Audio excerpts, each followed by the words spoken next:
property. Authorizes the appropriate departmental director to remove and impound personal property that is unlawfully stored on public property 24 hours after providing written notice of the violation, with storage fees to be paid by the owner of the property. If the personal property is not claimed within 30 days, it is subject to sale at public auction or other method deemed appropriate. All proceeds from the sale remaining after payment of storage fees and other associated costs shall be deposited into the general fund. Reference Communication 651, introduced by Mr. Kanuha. Thank you, Mr. Clerk. Do I give up chairmanship now or after we make a motion? Now. May I have a motion to approve Bill 193? Second. It's been moved by Mr. Curran, seconded by Mr. Ilagan. Before we get into discussion, I just wanted to mention that Mr. Onishi is the vice chair of this committee, and I will have to give this up if I wanted to talk about the bill that I introduced. But hearing a few concerns from other council members, Mr. Onishi, I just wanted to see if it would make it easier, a lot easier if we had the chair on this side. Yeah, sure. That's fine. That's fine. Okay. Okay, and if we could, can I relinquish the chair to Mr. Yoshimoto? If you would like to. That's fine, Mr. Kuno. If there's no objections, anyone want to discuss that? No. Okay. Alrighty. Let the record reflect. I've assumed the chair temporarily. Mr. Kuno, would you like to go first? Yes. Thank you, Mr. Chair.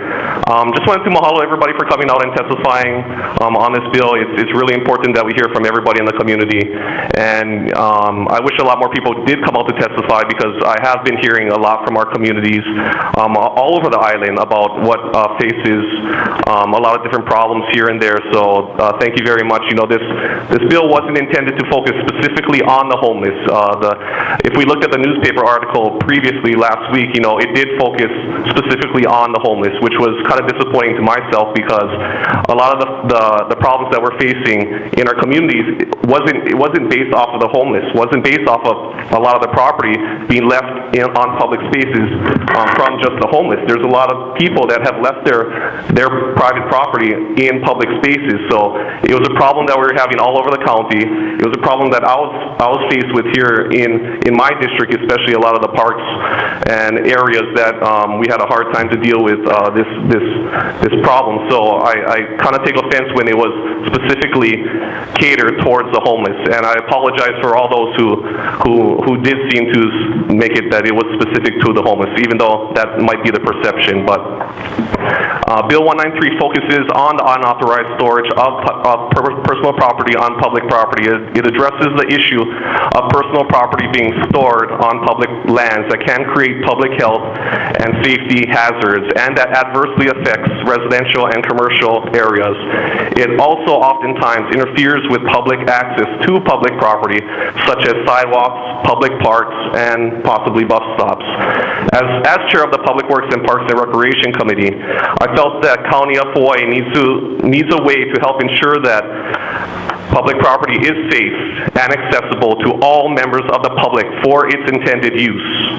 My bill provides a process for the public to retrieve their property and creates a mechanism to remove, impound, and dispose of personal property deemed to be abandoned on public property. This bill provides a way for the county to make sure that public spaces are kept clear and safe for everyone to use, and provides procedures to handle this found property so the property's owner's concerns are also addressed. It provides for a notice to be posted, gives the property owner a reasonable period of time to retrieve their items, and if not retrieved, the county may dispose of the property. This is truly a health and safety issue. Dealing with material possessions, the county has an obligation to ensure that all public spaces are open, accessible, and safe to the public. To meet this obligation, the county must have an effective mechanism in place to handle these situations. You know, I'm extremely sensitive about the issues of homelessness. Yes, I am part of the Homeless Task Force, which is a consortium of service providers, various state and county agencies, administration, businesses, and nonprofit organizations. This group is tasked to look at different solutions to support and provide much-needed services to one of our most vulnerable populations, the homeless. This legislation is just a small part of something that we're talking about in the very overall general aspect of this task force. For example, we were just talking recently of this last task force about the mental health kokua, who will soon open its doors, its first 8 to 10 bed safe haven homeless supporting housing facility here in Kona. Its mission is to provide homeless persons with serious mental illness and substance abuse issues a secure residential environment with wraparound services. This is just one of many things that we're dealing with, that we're working on, to help this population. So it's one of very small things. Yes, it might be a very big bill, but it's one of the things that we've all been working on. And no question about it, there might be some issues here that we all say that we have problems with. But it was something that we were all working towards in conjunction with everything else. Housing first is one of our main priorities in the homeless task force initiative. So it's just something I wanted to clear up and make everybody know about why I was doing this legislation and making sure that our community does have that safe and healthy community. So that's just why I introduced the bill. That's a little bit about the bill. Please, of course, ask me any questions. We have a few directors and Clarice Nunukawa from the mayor's office also, who is part of that task force, to answer questions as well. But we have Joe Camilla from Corporation Counsel and Margaret Masunaga from Corporation Counsel if anybody has any legal questions. I do have an amendment that I would like to amend this bill with, but I want to give everybody else a chance to speak before I do the amendment. So I'll yield it this time. Thank you, Mr. Chair. Okay, thank you, Mr. Kunuhat. So we're going to take Ms. Ford, Ms. Poindexter, Ms. Willie, then we'll check in with Mr. Onishi and then check for further comments here in Kona. So Ms. Ford, go ahead. Thank you. First of all, I'm going to say up front that I oppose this bill at this time. I believe it's very, very premature. The comment that was made that we need to develop other options, I think, is really important. But I would like to read some of the law to you. This is the law of the splintered paddle. Originating with King Kamehameha I in 1797, the law says, let every elderly person, woman, and child lie by the roadside in safety, and it's enshrined in our state constitution, Article 9, Section 10. This has become a model of human rights law regarding civilians and other non-combatants. That's number one. The next thing I want to mention is I've received email and phone calls about this, and inhumane, vulnerable population, lack of compassion, heartless, lack of empathy, and these people have hit rock bottom. Shall we then cause other problems by taking the last shreds of their property? And I have to agree with all those things. I've also worked with Hope Services, Jeremy McCumber and his group, because we're all working to try to get more housing, emergency housing and shelters. I went to one of these meetings many months ago and talked about teenage homelessness. I talked about the veterans' homelessness. I even suggested at this meeting that veterans were the one group that could be housed together despite the fact they may have mental issues, alcoholism, drug issues. That the one thing veterans have in common is the shared experience of the military and not leaving a buddy behind. And for that reason, they could work together. And I'll never forget the social service person who said, no, we don't want those alcoholics and those mentally unstable people associating with each other. We want to keep them away from each other. There was a Kahu in the group that day who said, I'm a veteran and Mrs. Ford is right. They will work together to help each other get through this nightmare. And for that reason, I continue to believe that we need to provide housing for veterans that will take them from the wet state, shall we say, to a dry state and provide the other services, the wraparound services that we need. I particularly like the idea of public lockers. If we had those down in Kona at the Friendly Place under cover, I don't mean inside, but under cover, we might be able to get some of this stuff out of the parks and off the streets. I think that's something the county should invest in. There's nothing wrong with tents. Do I want to create a tent city? No. But a tent is better than just sleeping out in the elements. Do we need to find some place to do that that is not going to offend everyone? Yes. I don't know where that place is. I don't know. But we've got to do something more than we're doing. I mean, the Red Cross gives out tents when we have emergencies for people and they live in them for months at a time. Surely we could do as well for our homeless population if we could create some types of shelters for them. I'm asking the chair to put me on the next round of conversations, and I will yield at this time. Thank you. Okay, thank you, Ms. Ford. Ms. Poindexter? Yeah, I'd like to, first of all, say that I know Councilmember Kanuha's heart and where it is. I know he's a good person. I've heard testimonies saying, things that didn't sound like who he is. The one thing I want to thank him for is for bringing this forward, because the crisis that we're in, bringing it forward, it takes somebody really strong to be able to open up dialogue when it's in a crisis situation. I've heard testimony from Mr. Carlson, very compelling testimony. My sister works in D.C. for the Veterans Administration. She worked for the PTSD program, the post-traumatic stress disorder program that they closed down in Hilo. How dare the veterans get something taken away from them that was a rehabilitation center for them in Hilo? So with this, I'm so glad that Mr. Kanuha brought this up, because we need to start fighting for those veterans. We need to start talking to Washington and say, hey, let's get it funded. Let's get a rehabilitation center back here on this island where it belongs, instead of taking it to Honolulu, where most of our veterans cannot get the access to rehabilitation. So there's a lot of things that are compounded with this when I hear the homeless people coming up and testifying, or people testifying on their behalf. I agree. I think that right now, this bill will probably not go through, but the dialogue to open up forces all of us to be involved. We need to hear the good side. We need to hear the bad side. I'm concerned. We're building playgrounds in communities. Ms. Ford, you're going to be having a playground in Ka'u. I had just one opening in Hamakua, all our rural areas.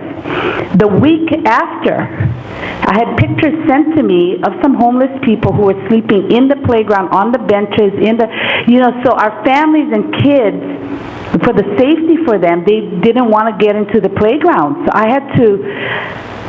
actually drove over there on a weekend and found them setting fire in one of the horseshoe pits, and I had to call the police because it was so dangerous. We had the playground right next door. So this is important dialogue, and I give you so much credit for taking this on to open it up. It's not saying that we are heartless. We are not heartless. I mean, I know Mr. Kunua, he has the biggest Hawaiian heart, and the family and what they give to this island. So to hear that we're talking about heartlessness, it's not. It's forcing us to dialogue and to address the needs of all our people and the safety for all our people. So this is important. Thank you for bringing this up.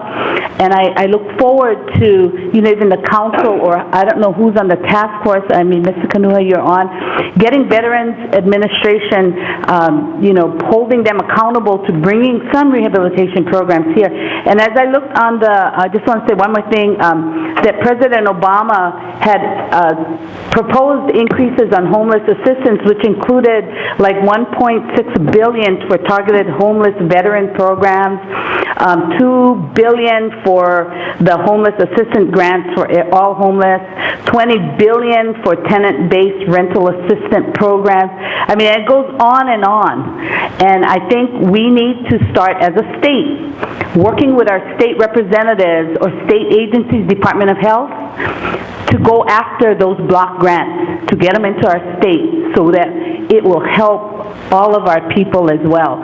So we need to go after those block grants. So we need to work hard as a task force and work with our state representatives also to ensure that those block grants will come to our state of Hawaii too. Thank you. Aloha.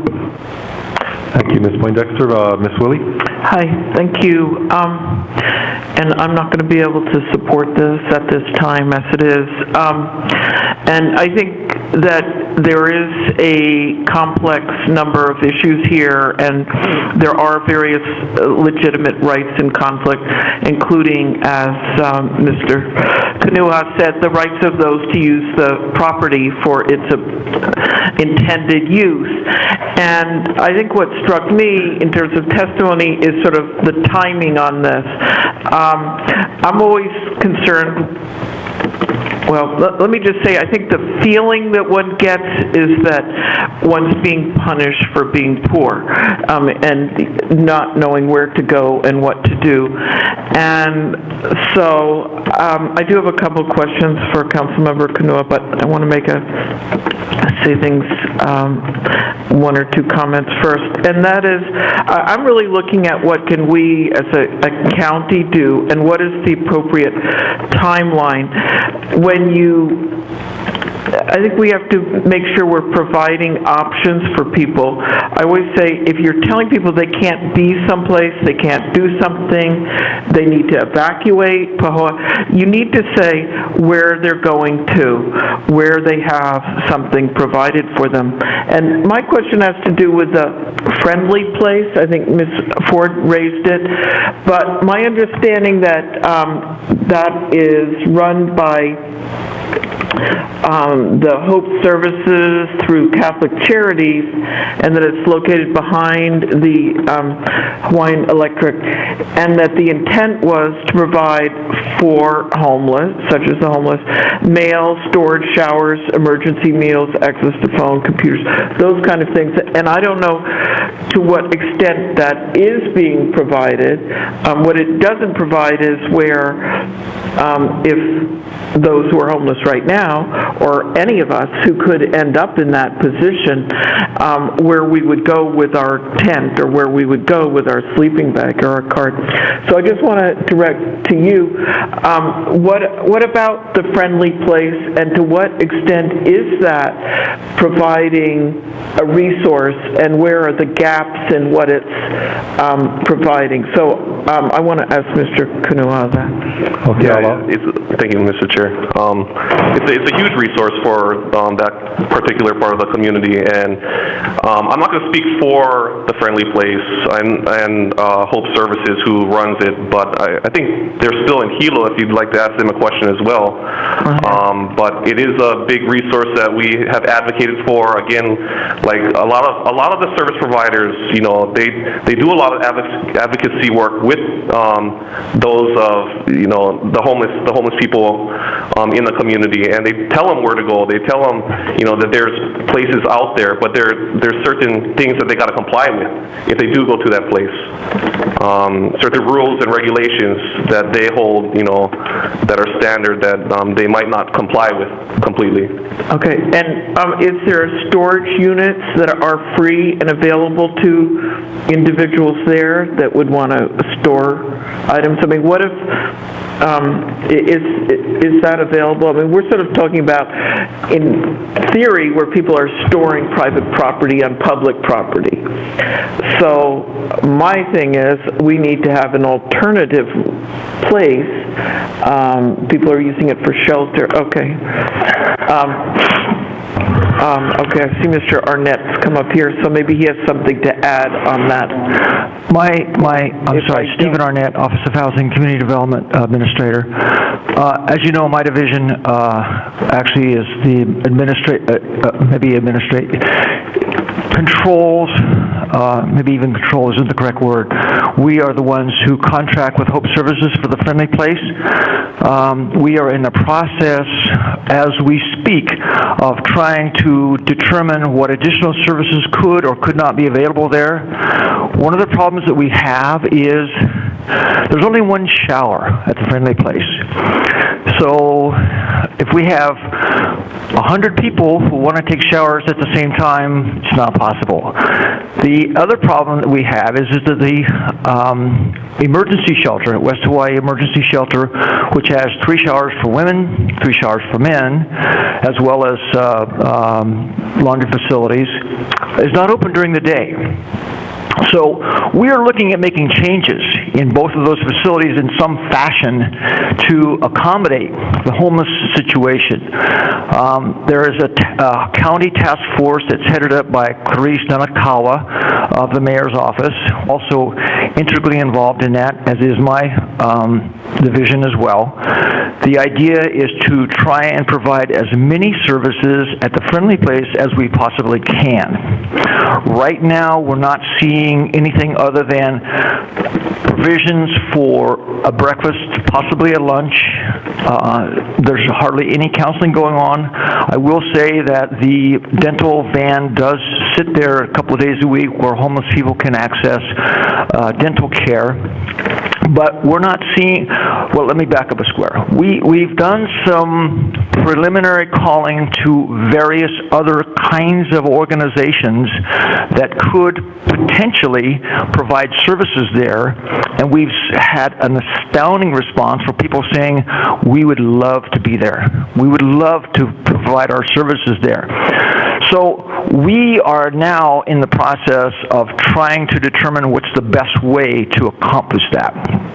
So, long story short is, the reason I came down is because I felt that I probably had more information than Councilman Kanuha.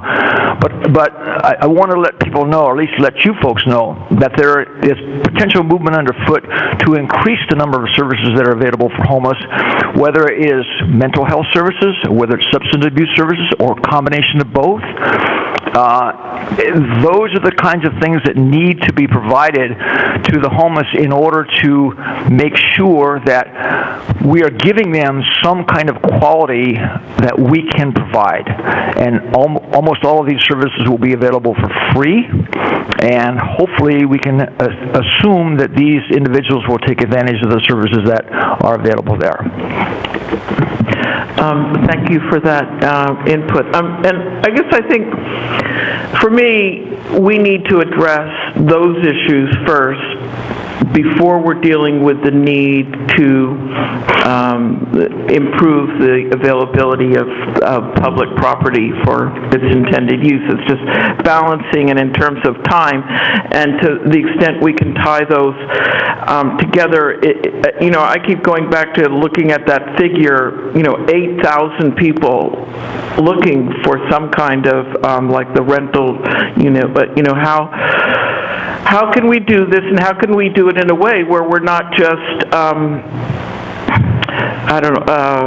promoting, or that we're able to encourage people to find other ways, not just giving out fish or giving out a shower, but helping them learn how to fish and how to provide for their own home at the same time. I do feel in Waimea, in my area, and I know it's particularly in Kahu, there's a lot of suicides.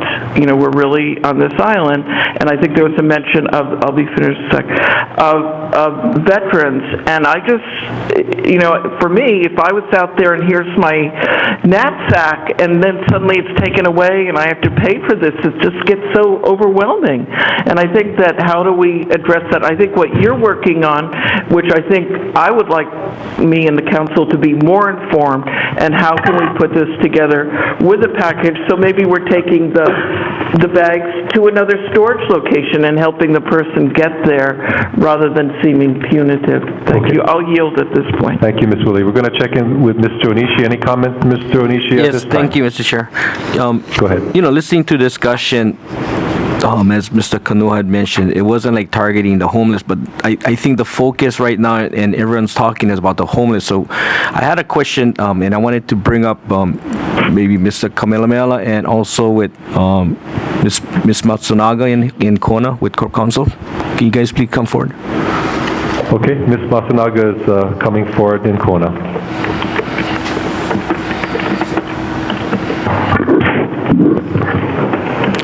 So you guys can introduce yourselves. Margaret Masunaga, Deputy Corporation Counsel for the County of Hawaii. Joseph Kamelamela, Senior Deputy Corp Counsel with the County of Hawaii. Okay, thank you for coming up. I'm hoping that you folks were listening to what Mr. Kanuha was mentioning, and that he mentioned that it wasn't really targeting the homeless, and that it was just having this bill in to help with our public parks or our the public property. Okay, and so I guess there were things being abandoned onto the county properties, and so I guess with this bill would be an avenue of how we could get those that abandoned properties off of that private on the public property. Is that correct? And one of you guys can answer. Yeah, let me answer this first. That is one of the function, is that sometime people do leave property on the county facilities, and we had an incident last year where property was left at a driveway, for example, at Public Works, and then there was no ordinance available on how to deal with it, and so we needed to make sure at that time that we respect the rights of the person that might have left it, because we had some information, and provided that person some information that, okay, sorry, this is public property, but we have to remove it because it created a safety issue. And that person understood what we were doing, and we told the person where it was going to be stored, and so it was a very cooperative situation that we got into. But one of the things that we recognize, like what I said before, is that we need something to handle these kind of situations fairly with everyone. And what I mean by that is that we have to ensure that when we have a bill like this, that everyone is provided some kind of notice as to what the process is. And the reason for that is so that there's some kind of expectation that is built that what are we to do when we have property that creates potential safety and health issues. So there is a requirement that people be given notice of it.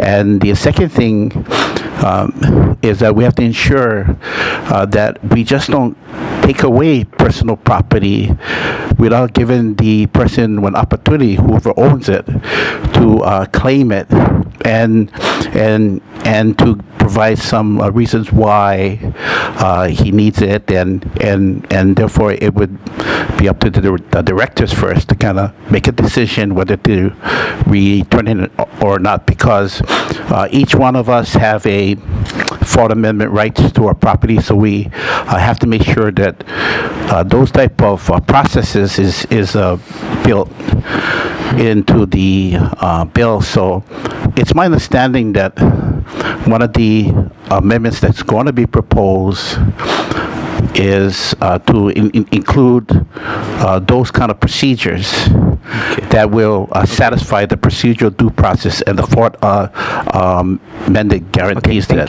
Thank you. Margaret, do you have any other comments to add on? No, that was correct what Mr. Kamelamela was saying regarding the due process. Okay, because I kind of understand what this bill is about, but then to me, if the wording was like, if anything that was abandoned, which was never claimed, maybe for like a whole week, then the county could go in and just remove it, right?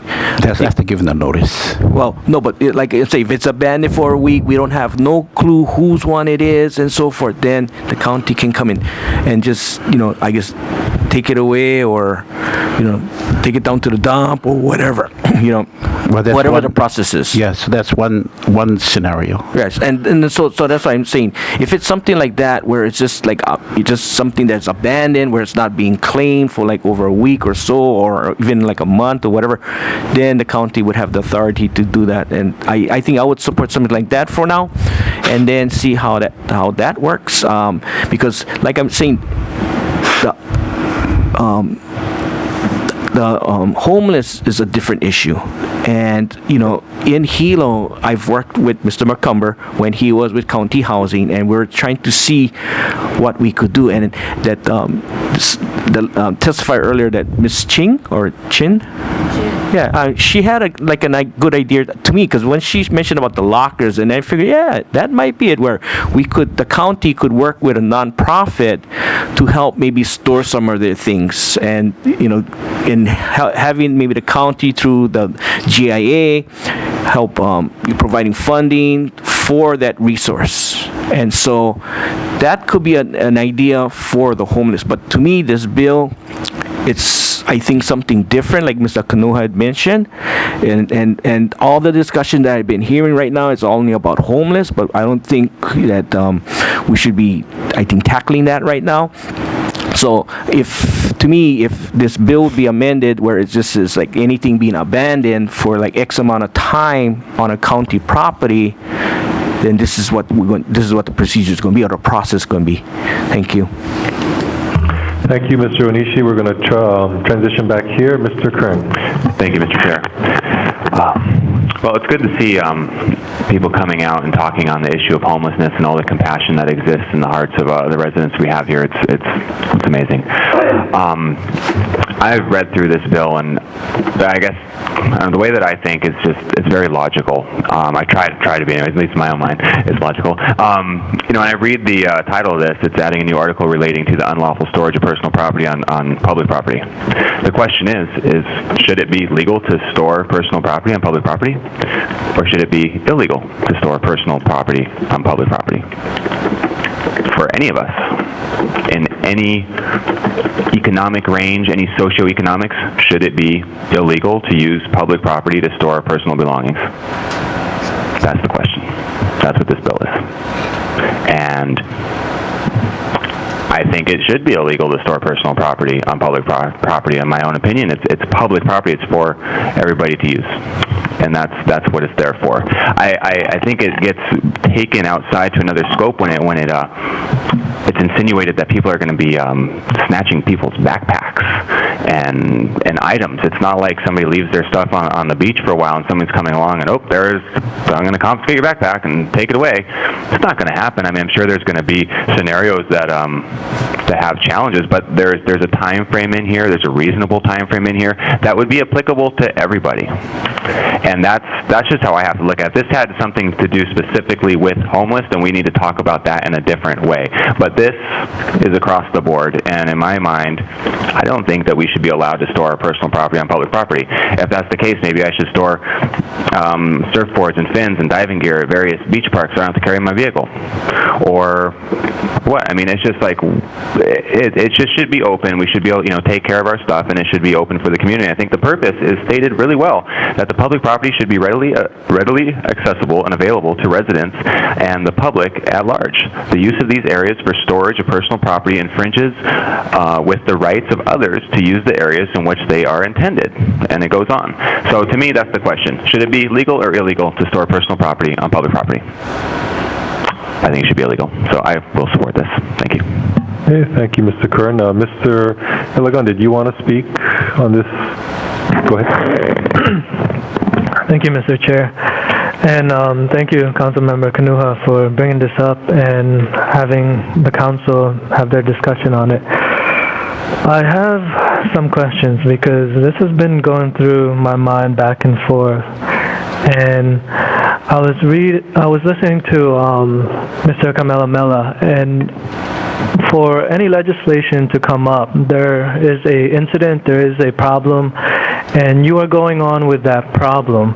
But I did not really get the detail, or if you could clarify exactly the problem that is being addressed with this legislation, because right now I'm seeing general statement as in public health and safety hazards, and also maintain streets, parks, other public areas in a clean, sanitary, and accessible condition. Could you give me an incident of exactly what happened, like 2 or 3 scenarios of what actually happened in public places?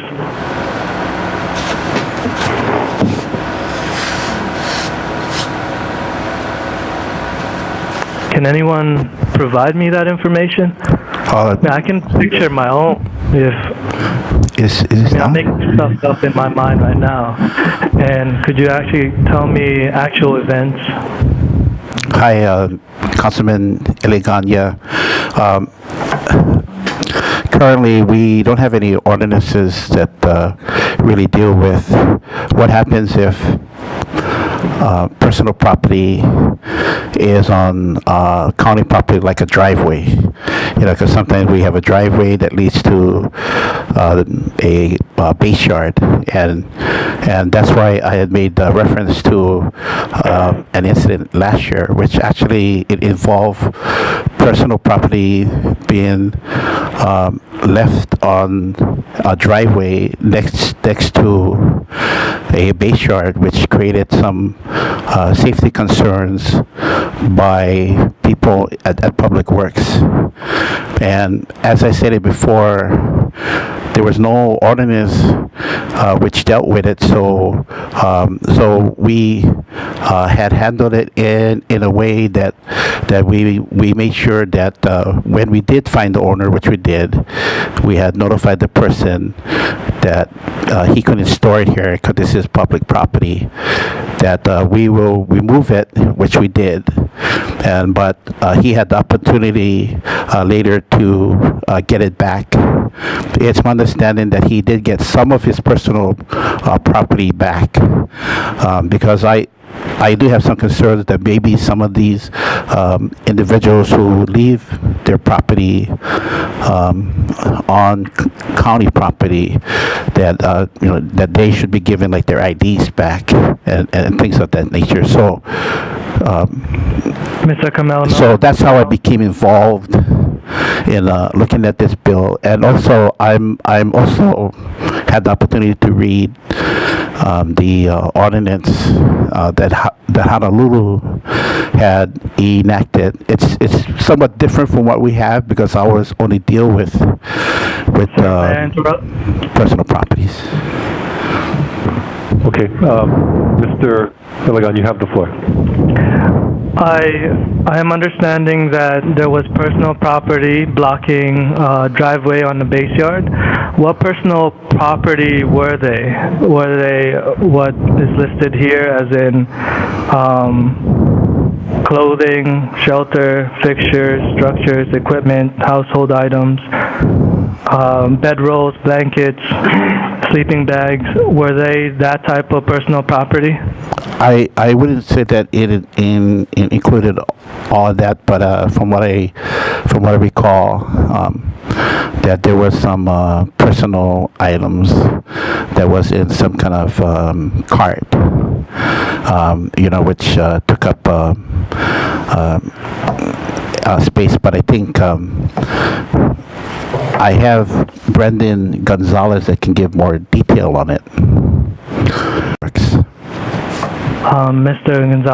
Gonzalez, could you please identify yourself and clarify my question? Thank you. Good afternoon, Deputy Director Brandon Gonzalez, Department of Public Works. The incident in question involved various personal belongings that included what could be described as household items, personal effects, cooking implements, other more bulky items that were located in proximity to a Public Works base yard, shared base yard, that had heavy equipment and machinery and vehicles going in and out daily. So it created a safety issue for the operators of the equipment and for the person that owned the property. Deputy Director, I wanted to ask you, is that person a homeless person, or is that person just left their items there accidentally? I don't know who the person was. I do know that the person had asked for time to make arrangements to have a friend bring him to pick up more items. And like Mr. Kamelamela described earlier, for that process, our workers needed guidance on how to handle the situation. And we wanted to be able to treat the individual's property with the right amount of respect. And so what we found was we didn't really have a procedure in place to deal with that situation. And so going forward, because this situation could occur in the future, not only for Public Works, but for other agencies that have facilities, public facilities, to give guidance to the workers and how to handle the situation if it should arise again. So we worked with that person to give them time and an opportunity to claim as much as they could. And then when they didn't claim the items anymore after a certain deadline, then we disposed of the items. Thank you. Director Warren Lee.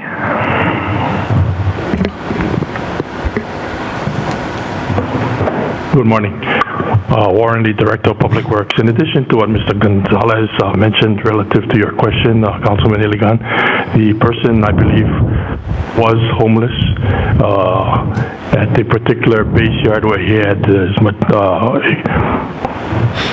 items stored. He was a frequent visitor to the big monkey pod tree across the driveway where he used to hang out. I spoke to him a couple times, along with a community policing officer, and I also spoke to one of the managers at the Friendly Place, asking him why is not this person being housed at the Friendly Place, and the answer was, well, we invited him many times, but he does not agree to conform with the rules of the Friendly Place, so that's why he is homeless on his own, and basically wheelchair bound, by the way. So we did speak with him, and his belongings was under a tarp, and he had also, not under the tarp, but a propane gas grill. And also all of that, he was asked to remove it, and he said, well, give me some time, I'm waiting for my check to come in, he's going to rent some storage space. So I gave him several weeks in which the situation did not change or improve. So therefore, we implemented the removal of the goods to the police station where he could, Kona Police Station, where he could claim it. Maybe he did claim some things before it was moved, but in essence, he did not claim his property that was removed. Therefore, we need a clear ordinance to help us to enforce the private property that is being stored on a public right-of-way or public property. And we have these also on occasions. People leave things around, whether it be the Alpuni Center or maybe even a county building. So this is not just one incident related, but I think certainly symptomatic of things that could occur if not enforced. And besides the one incident at the driveway, same driveway, there was another individual who had stored some items under I guess cardboard box, but when we showed up, she did remove it. She said that was on the next day. So, same place, 2 incidents. Thank you, Director Lee. I appreciate all the facts that you guys gave me, and I've been thinking back and forth about this, and we do need to address, or at least have a process of how to handle personal belongings on public property. But right now, regarding this legislation itself, I feel like the public and even myself, I can't speak on behalf of all the public, but the testimonies that I've heard, this is gonna affect the homeless. That's certain. And before I went to Oahu, I was actually in favor of this legislation. When I was in Oahu, I went out for dinner, and I saw this old lady. I mean, most of the homeless that I saw were older, and she was she had all her belongings next to her, and I know that businesses are probably annoyed, and they probably would rather see them not there. And I'm just seeing this old lady shaking because it's cold with her blanket, and it's such a hard problem to deal with. I know we need as much money as we can, but we just are limited with resources. But when I was looking around, the hardest thing that I could imagine is like a little girl next to her, shaking, and with a blanket, and seeing that all her belongings would be gone would be a heartache for me. Now, regarding the issues that we have on public places and having personal belongings being obstructed, I do agree that we need to take care of that. And one of the things that this bill does say is that shall it be deemed to be stored personal property if has not been removed from public property within 24 hours of service of a written notice required. So I'm guessing before anyone can even siege a personal property, it would have to be there for 24 hours. And I was reading, trying to see if there's any scenarios in other places. I believe in North London, police have sieged blankets and sleeping materials. And I know my time is up, so I am going to yield at this time, and if I could have another turn next round. Thank you. Okay, thank you. Ms. Eoff. Thank you, Mr. Chair. And I wanted to also thank all of those who came out to testify today on this issue. And thank you to Mr. Kanuha. He's trying to tackle this problem. It's something that we see not only in our community, but in every community. And we have been participating in the Chronic Homeless Task Force working group, and a lot of ideas have come from there. So I also just wanted to echo what Val said, not to think of this as a heartless bill. It's an attempt that many people have been trying to find different solutions to tackle the problem in a holistic way, not in a heartless way. The people on the task force are mayor staff, department heads, police, prosecutor's office, council members, social service providers, and every one of those participants has great concerns, not only for the health and safety of our community, but for the homeless population. Something that, and we all know we have to do more, and we have to also protect our parks for the families that use them, that are residents here and that are visitors. So it's serious. It's a very difficult problem. Mr. Kanuha mentioned some of the initiatives that are coming forward now regarding additional beds that will be here soon, and I think maybe we can get more information on that. The timing of this bill, maybe as Jeremy and Brandy from Hope Services mentioned, maybe we need to do a little more first before we go forward. I'm not sure how urgent this is, but I know this is an urgent problem. I liked what Mr. Onishi brought out, because I don't think that we intended to target the homeless or the vulnerable population, but if we could look at the bill, maybe what Mr. Iligan mentioned about the 24-hour part, if there was maybe a longer period where the property would actually then be looked at as abandoned, then we would be removing abandoned property from public places. Then maybe the intent of the bill the focus would change a little bit from the understanding that is out there right now that somehow this is targeting people who have just left their stuff and gone off to somewhere and are going to come back for it and maybe have it be gone. That's none of us want to see that scenario. So I'm just, I'm not really sure what we can do or what Mr. Kanuha would like to think about. I know he has an amendment, but there are a couple of fixes here that might switch the focus off of the perception that we are doing something heartless or hurtful, but maybe with, I mean, we've seen this problem in a lot of our parks. I've dealt with it myself over, 20 years at Quanake, O'oma, where there's abandoned property that belongs to people who moved on, and we need a way to deal with that to keep our parks safe. So that's just all I have right now, but I just wanted to clear up a couple of the thoughts I had. Thank you. Okay, council members, just to let everyone know, we have the 11 o'clock Public Safety and Mass Transit Committee that we're behind on. So what I'd like to do is to recess this committee, take testimony from Ms. Ford, that's your committee, Ms. Ford's committee, and then take a lunch break and then reconvene at 1:30 or so, depending on how much testimony that Ms. Ford's meeting. But I also would like to add comments, if it's okay. I know the first round is over.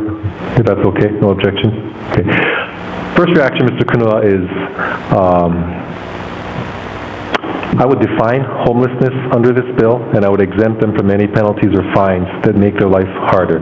But that's the thing that stands out to me, so that they wouldn't have to pay anything, because we're trying to help them. We're not trying to impose any kind of additional burden upon them. I think working with the social agencies is a good idea that you're already doing. I also think helping them with storing their personal belongings, I think is something we can do working with the other agencies involved.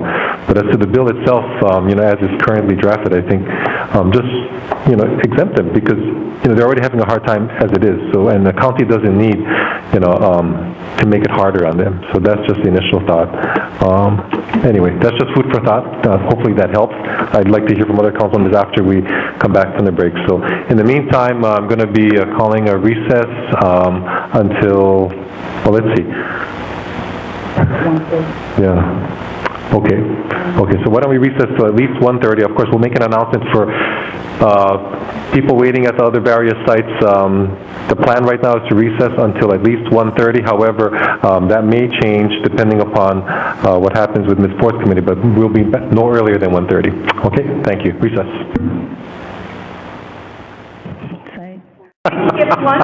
Oh, my apologies, Mr. Chair. I didn't realize my voice was that high, but anyway, go ahead. I was staring at Val and then, sorry.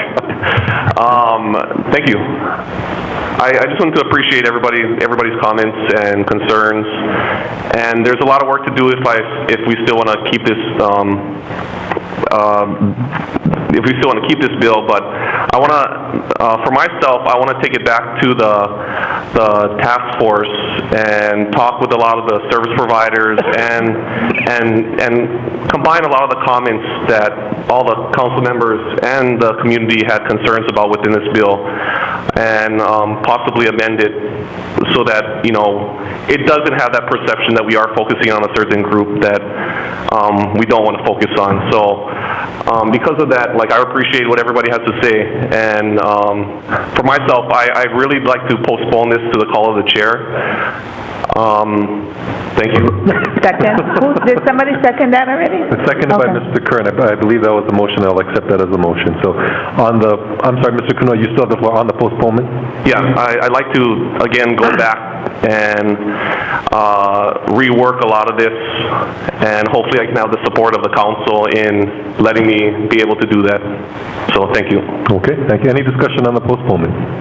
Here in Kona, hearing or seeing none. Mr. Onishi, any comment? No comment. If not, okay. All those in favor of postponing to the call of the chair, say aye. Aye. Any opposed? Motion passes unanimously. Okay, motion to adjourn, anyone? All those in favor, say aye. Aye. Any opposed? Motion passes. We're in adjournment. Thank you.